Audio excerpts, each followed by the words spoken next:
So good evening, everybody. Just a note because I saw some other people trickle in or still continuing to come in. We are recording this. We are recording this series. But good evening. My name is Arthur Bush, the CEO of Vita Financial. Welcome to Financial Planning 101, teaching your kids about money and investing. We also have my brother Stephen Bush here. And then the elusive Ryan Feldstein, who's the son of David Feldstein. He'll be here to talk about some other things. This workshop was actually something that was specifically requested by a couple of clients, by a couple of people within a couple of people that we work with currently. So we thought it'd be important to make sure that we wrapped it up towards the end of the year. So as an administrative note, there is a Q&A, a chat box that's available. Hopefully we'll cover everything during the workshop series today. But if not, we'll reach out directly after to make sure we can answer your questions. So first, we'll talk about the value of money. The value of money, develop a healthy relationship with money. So first is the definition. So money itself being defined as a form of currency for exchange. I think people define money differently from family to family. Me and my family, for example, we define money more as something, a medium to increase our options and choices and to make sure that we're protected. That's probably a little bit that's a little bit more on the financial planner side of myself. From the psychological perspective, I've worked with, as a firm, we've worked with thousands of people over the years now at this point, combination between all of us. People either make logical financial decisions or they make emotional financial decisions. Both of them are correct. And it's impossible to pick one or the other. So sometimes there's a weight even between the two of them, between the logic and the emotion beside it. And even the emotional side of your financial decisions is heavily dependent on your perspectives, your experiences, and everything like that. So there absolutely is a psychological nature to your financial decisions. And helping understanding that and tapping into that to make sure you make the appropriate decisions for you and your family is extremely important, which ties in very much so with your financial wellness. So financial wellness would be a combination of budgeting, tracking expenses, your financial goals, your risk management portfolios, your investment portfolios, everything like that. Financial wellness is how do all of those work in combined conjunction with each other to make sure that you're progressing your family's financial future, financial impact, even your financial footprint forward. So the first bit for Ryan, I understand you and your family have a make-believe business called the FBB, the Feldstein Family Business, as it's aptly named. From my understanding, one of the requirements for holding a position at the company was to be a joint credit card holder on one of your dad's credit cards and to purchase life insurance that grows cash value. Is that right? Yes, actually. I even had to interview and make a resume for that position. I'm very glad my mom was the one actually interviewing me, not my dad. Yep. So I've known your dad now, I guess, for 10 years at this point, working with him. I completely expect that the interview process and everything. I could absolutely see that. Probably had you read a couple books before then too. So looking back on it, did you understand what you were doing and what did it teach you? So when I interviewed for that job position, I interviewed for the CTO, Chief Technology Officer, because I am an avid gamer. I love tech. My sister with the Chief Communications Officer because she cannot shut up. My mom was the CEO because she is the boss around the house, and my dad is the Chief Financial Officer. He is the one who always handles money and only handles the money. So I believe they wanted me to teach me responsibility and how they could help me build my credit, even if I didn't know what exactly it was back then. It especially helps me out now. Yeah, financial decisions have a big impact. I mentioned footprint earlier. Any decision that your grandparents made affect your parents, which affect you, which also affect your kids, and continue and continue and continue. Those financial decisions that you're making today, and it's interesting, or it's fun to see the combination of the family. I'll say that was one thing that mom and dad did for all of us, with me, Stephen, James, and our sister Natalie.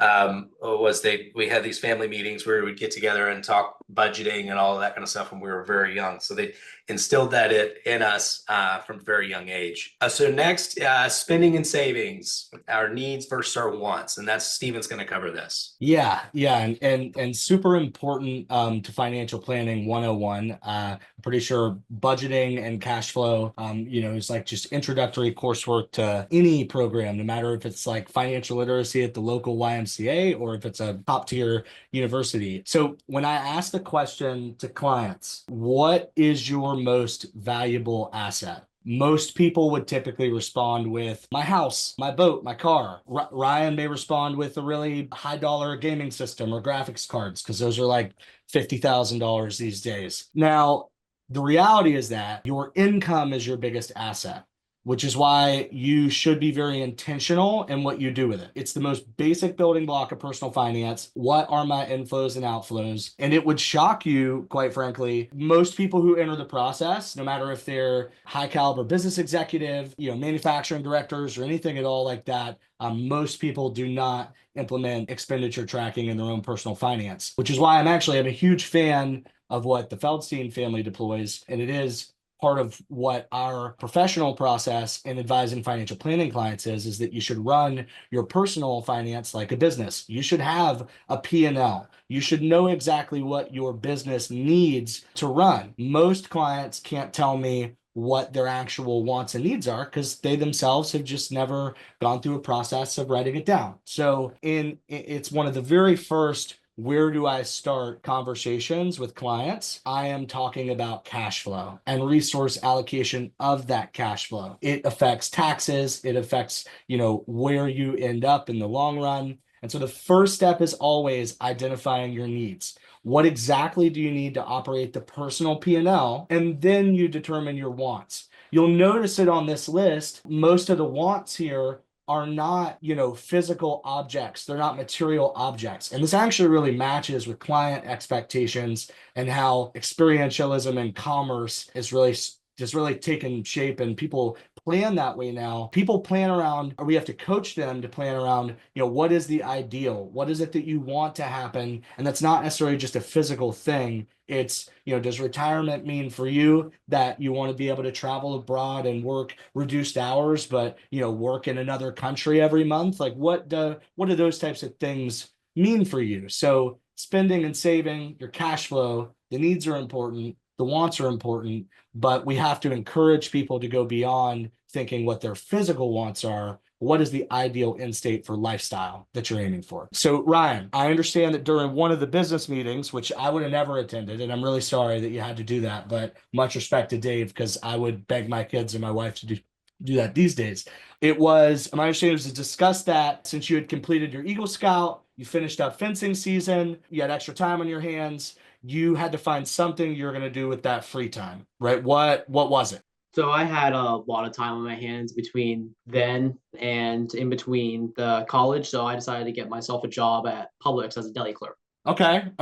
Why get a job as opposed to do more fencing or some other sport or do something of that nature? Why get a job? So while I was juggling Eagle Scout and high school and fencing, I got a job as a busboy, and I loved having that extra money that my parents couldn't tell me what to do. Eventually, I was let go because of family vacations, but I couldn't control that. I was 16. So I couldn't really do anything against that. But it was a great learning experience for me. And after high school, I had all this time on my hands. So I decided to get a job just because it would help me make a lot of money for college so I can spend all my wants while my parents are still paying for my needs. Okay.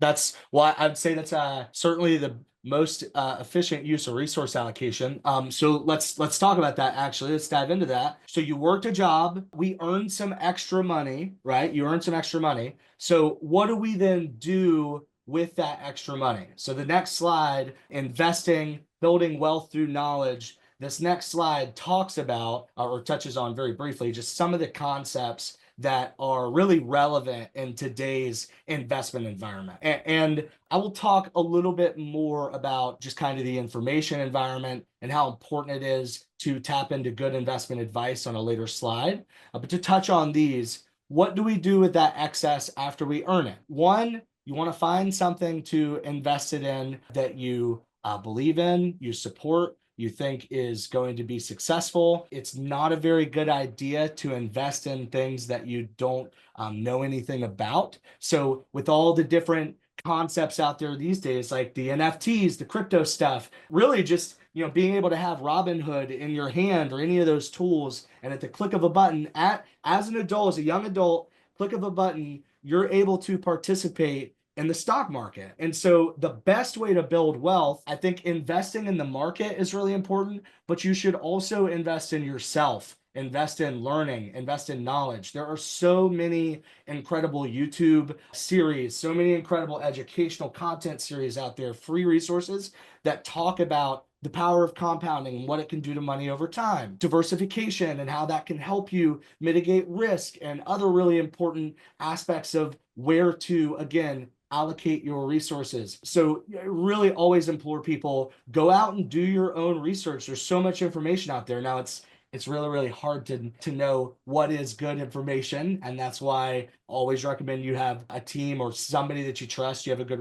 relationship to rely on for professional investment advice and guidance. But learning about the market, everybody should know how to do that. It's a primary tenet of our economic system and how we all interact with one another. So investing, extremely, extremely important. Social impact investing, I want to talk about really quickly. Because again, I'll talk a little bit more about things later on some tech stuff, but social impact investing, deciding where exactly to put your money and why. Again, I don't like to invest in things I don't believe in, or I don't understand. Social impact investing is actually a fairly new tilt to that, where you're targeting environmental, social, and governance strengths in companies, ESG strengths in companies that go and thrive on positive impact, or that's their primary mission. So all of these concepts, I just encourage everybody to, search them and learn more about. Ryan, I want to ask you. So you got the job, like we said, right? You're earning excess, and you're a teenager. Now you're a legal adult, right? What were some of the things you do now or did that you were unable to do previously from an investing perspective and participating in the market that first go around with a job? So when I turned 18, my dad sat me down and he said, all right, let's talk finances. So he took me to the bank and I opened up my own savings and checking account. I opened up a credit card on my account so I could check my own credit. I applied for my own credit card, and I even got myself a whole life policy. Specific to investments, I opened up a Roth IRA and a 401k that I got through Publix that I contributed to. Awesome. What companies are you invested in now? What companies do you have investments in now? So like I said before, I am an avid gamer. I love games. I love technology. So I have invested in mostly technology companies such as NVIDIA, Sony, Microsoft, and a whole bunch of others, for example. Awesome. I don't think that anybody would argue against the potential financial success of NVIDIA, Sony, or Microsoft, right? So awesome. Those sound like interesting picks. I want to go ahead and pass it off to Arthur for this next slide in preparation and leveraging modern tools in planning and financial planning 101. Thank you, Stephen. It's fairly obvious that this next generation has a technological stance or a technological ability that some of the previous generations didn't have. I mean, even watching my kids on occasion know how to, for some reason, I have no idea how, but they know how to unlock my phone and they can pull up YouTube, and they're 6, 5, and 3. So it's clear that there's technological, they're a little bit more technologically savvy. So in terms of digital platforms, financial literacy resources, and emerging trends, for digital platforms, there's tons of things available that are out there. I mean, QuickBooks actually has a tool that you can use. eMoney, which I know that everybody on this call is familiar with, and if you aren't, you should be familiar with it. There's budgeting tools inside of there. There's mint.com. There's all sorts of resources, applications, and everything that's available. I know you've probably heard of Robinhood. Robinhood has been popular for a while, but gained some notoriety a couple of years ago with what was going on with GameStop. that was done by this generation that was fueling, really honestly, fueling a lot of that. In terms of financial literacy and resources, you can go to YouTube now. If you look up Khan Academy has lots of videos out there that explain everything that you need to know about finance. A little bit more complex outside of that is something called Michael Kitces. If you go to kitces.com, there's plenty of resources available. There's tons and tons, millions and millions of pages of content that's created that you can use to help make sure that you're caught up or spun up on things, not only that have happened in the past, but are happening today. I'll also do a shameless plug. If you visit www.vitafinancial.com and you go to our Insights tab, on the Insights tab, we even have content that we've curated and created on these specific topics that you can go in and read. And I'll say that the videos that we create, the articles that we write, and everything like that are not meant to be held tight to the chest. They're meant to be shared. So if you want to share these with anybody, with the kids, whoever, absolutely do so. And if there's any questions that come up, you guys always know that you can ask. There are tons, like I mentioned, financial literacy. There are a ton of free resources out there for you to go to find the information. Emerging trends. So I'm sure that everybody has seen the stuff, or I'm positive everybody has seen the things recently on cryptocurrency, AI-driven advisors, sustainable finance, ESG, what Stephen was referring to a minute ago. Cryptocurrency has gained some notoriety with Bitcoin a couple of years ago. And there's now all sorts of meme coins that have come around. Dogecoin, if you've ever heard of that. I think Shiba Inu has one. And there was one recently that gained some notoriety, which honestly became a little bit more of a fraud, a Ponzi scheme than anything else through some of these pump and dump type systems. So even with the trends, some of them will absolutely have a place in our marketplace over the next 15 years, 10 years, even 5 years in some instances. But you have to make sure that you stay educated and make sure that you're informing your children on the risks associated with it. The most recent cryptocurrency dump cost millions of dollars to consumers, to retail investors, which truthfully probably didn't have it. So you have to make sure, again, that you're educating, informing, and staying current on a lot of these items. In terms of an action plan, again, shameless plug, just to go ahead and do it. First thing I would do would go to www.vitafinancial.com and go check out our resources. Go see if there's anything in there that you have that comes up questions, or that comes up with questions. You can always use us. Email us, see if there's any resources that we can give you. And I would also make sure, like I mentioned before, educate yourself so you can understand the risks associated with it. The cryptocurrency, the AI-driven everything does have some concerns in the future, not necessarily in the sense that it's bad, but because there will absolutely be bad actors that come in to take advantage. I know that everybody has seen large amounts of data privacy problems lately, data breaches with our health data, our bank account information, everything is out there now. Some of these resources, these digital platforms, sell your data, and you have to make sure that you're careful about that and share that with your kids. Again, the risks that can come from that. And then the last action plan, I'd say, go and utilize eMoney. Go in and check the budgeting, check out the tools, check out everything within that system, and make sure you gain familiarity with it. And there is a tool, or there is a usage for your children inside of eMoney as well. So Ryan, I appreciate you sharing everything so far. Is there anything else you'd like to share? Learn how money works much sooner than later. I learned the difference between Roth and traditional IRA. I learned the difference between stocks and mutual funds. I didn't know as much as my dad or you guys, but that's why asking questions is extremely important. I was lucky to have my dad be able to teach me this stuff because most of my friends, they don't have this. Many days I actually did not want him to tell me this stuff because I'm more focused on games or hang out with my friends. But I am very glad he was able to help me, and hopefully soon I will know more than him. There's a phrase that's used often in our business is it's not timing the market, it's time in the market. There's no better time to start when you're young. And educating and informing your kids and people on the call. I noticed that there are some kids here of clients that are on the call starting earlier, even if it's $25 a month, even if it's $5 a month. Starting earlier will leaps and bounds put you ahead of your peers. So next, we'll switch back over to Stephen. Security, protecting your financial well-being. Yeah, and thank you. And I want to say it's all about being able to spend the time you want to do. If you don't want to learn about this stuff, or you don't want to spend tons of time paying attention to it or managing it. Totally understand. That's why it's really, really important, like Arthur was saying, to utilize platforms or tools that keep this stuff in front of you. Set up alerts, set up notifications for your budgeting, because like Ryan, like you said, you want to spend time with your friends. You want to go have fun. You don't want to sit around and learn about IRAs. Some people may enjoy that, but I wouldn't expect you to. So the importance of utilizing a tool that helps you track and keep up with your spending is super, super, super important, because when you have that in front of you at all times, it allows you to be a lot more secure in what's happening in your finances. This is a really complicated topic these days, just because cyber and money security and digital footprint and identity security, all those things are converging. It's becoming, everything's becoming more interconnected in some way, but you need to be really smart about how you interact with social media and these other things. It's, as parents, my wife and I, so we've got 3 kids, we find ourselves discussing what we post online about the kids way more often than we ever thought that we would, just because the landscape's changed. Digital risk management is an area of financial planning that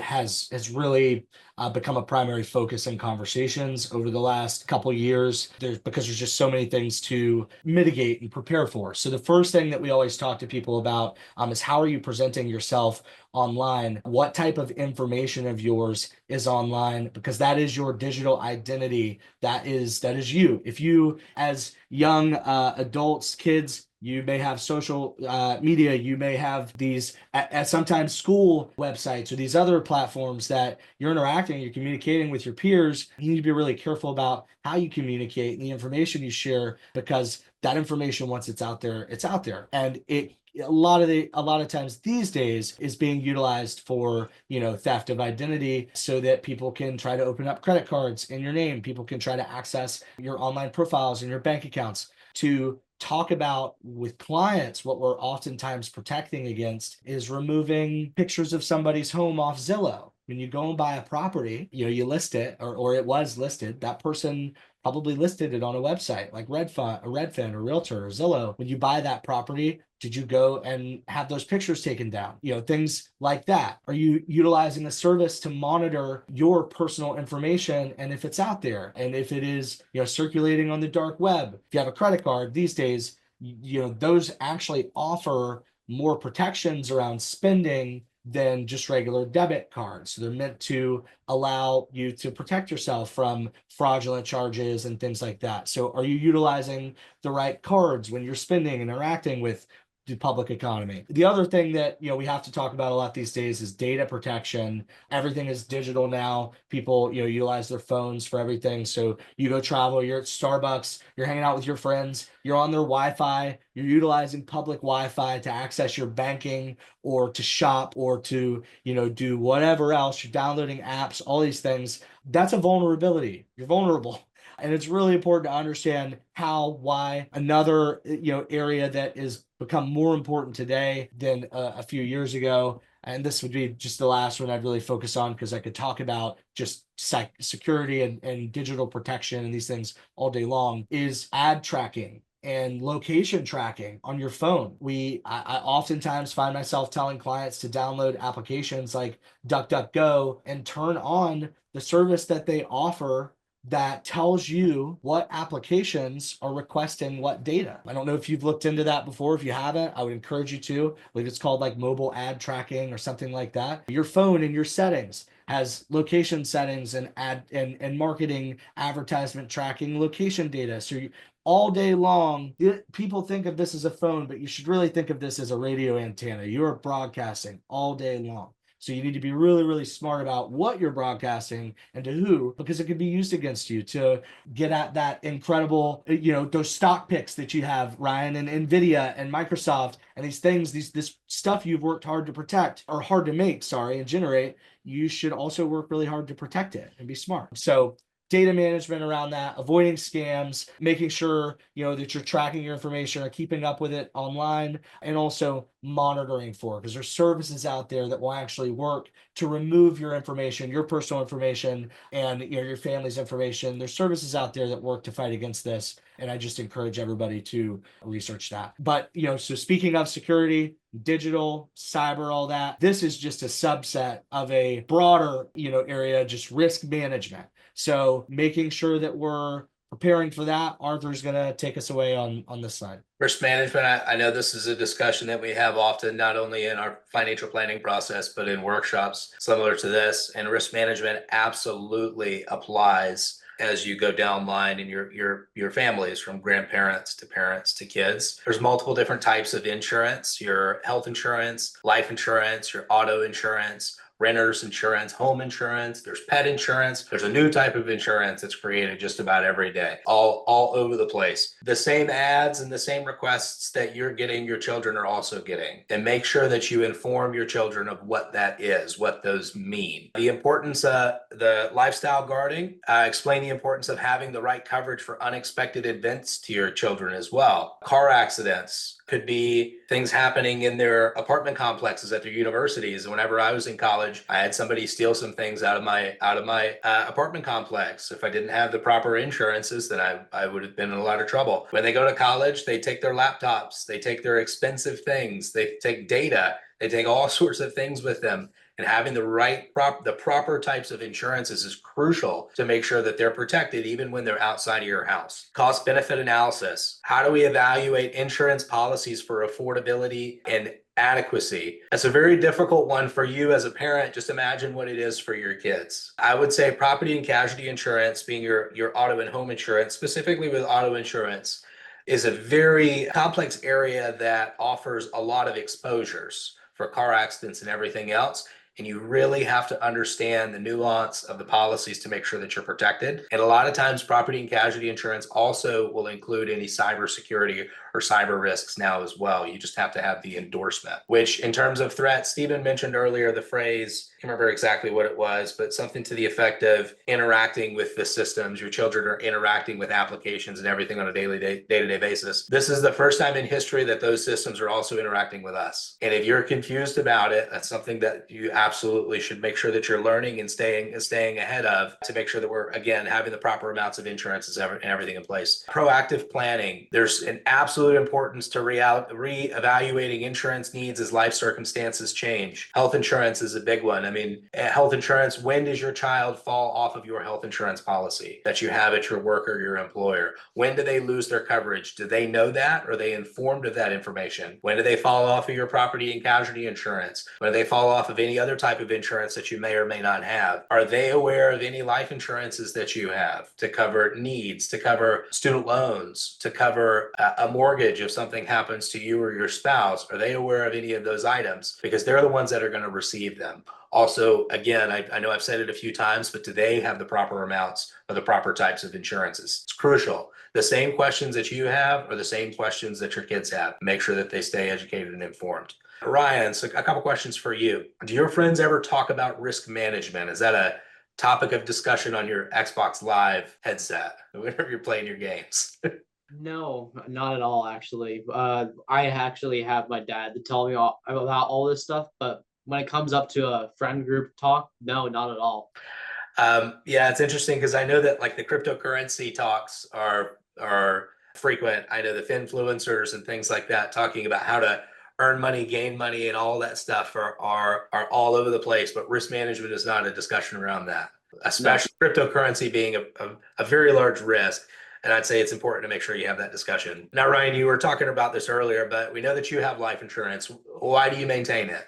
My dad got me life insurance when I was much younger. I got mine for cash value and I wouldn't have to pay tax on it later as it grew. I knew it would be helpful later on, but as of right now, it's not important to me, but I know it's definitely important to my parents. Thank you, Ryan. I appreciate the input. The life insurance, it's hard to talk about from the parent's perspective. And again, we have these conversations on a day-to-day basis. Equally as difficult, if not more difficult, to have that discussion when it comes to your kids, or if your children are having the discussion. But they do have debts. They have debts, student loans, credit card debts, whatever it is. And there's absolutely a use case for life insurance coverages. Next, we'll talk through other tips for success from Steven. Steven will take this slide. And I'm gonna add one right at the top that's not up there, but is relevant to, you know, what y'all were just talking about. Communication is absolutely critical. Not just communication with professionals, but also communication with peers. It's really funny,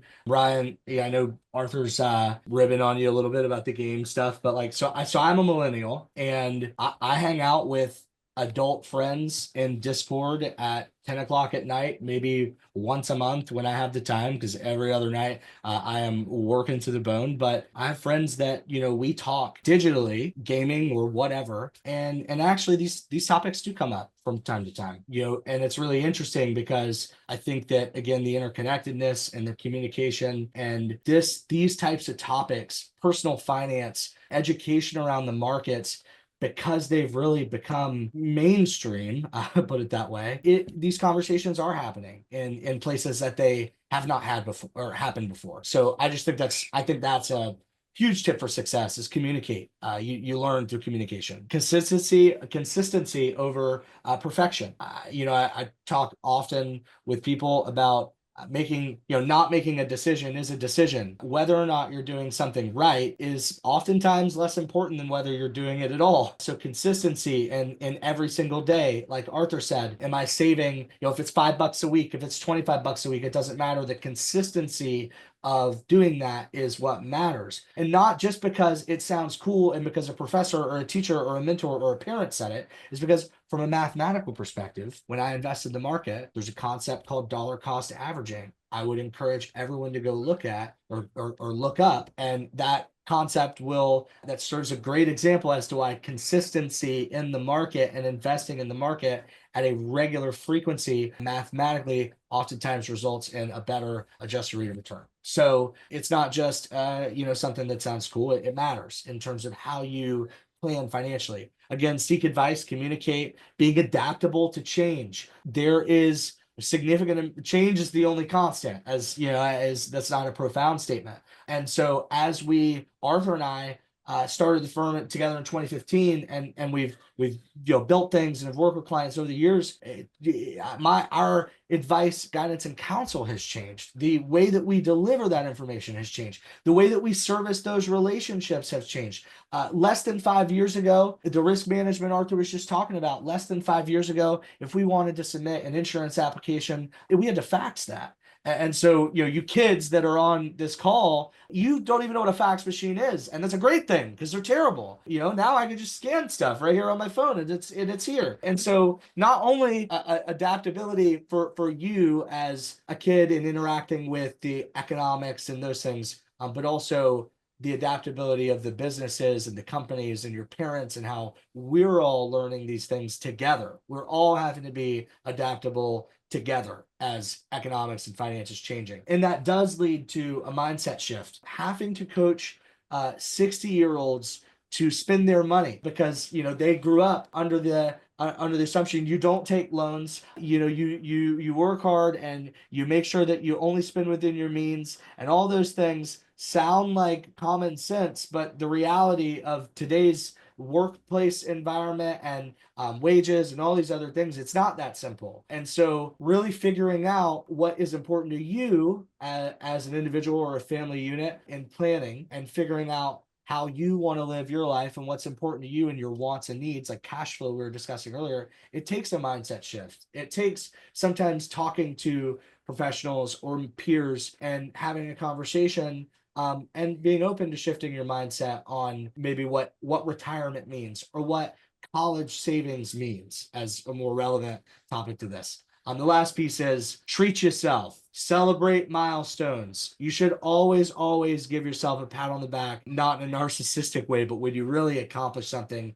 And that starts by setting goals. You first have to set the milestones in order to be able to celebrate them. And that is a prime tenet of planning with clients, setting goals, actionable goals based on really evaluating what it is you want to do so that you can look forward to things like buying a Xbox or a computer, or, Ryan, I think you shared an example of saving up and that benefiting you in some way in something you wanted to do. that's a form of celebration. You're celebrating your ability to follow the financial disciplines that led to financial success. And so these tips are just absolutely critical. They apply to 12-year-old, an 18-year-old, a 40-year-old, an 80-year-old. It doesn't matter. All of these things apply if you are trying to be successful in wealth generation and accumulation in 2024 and 2025. So, Arthur, those are my tips. Those are the tips I got. So with that, that's the last bit that we'll talk about for today.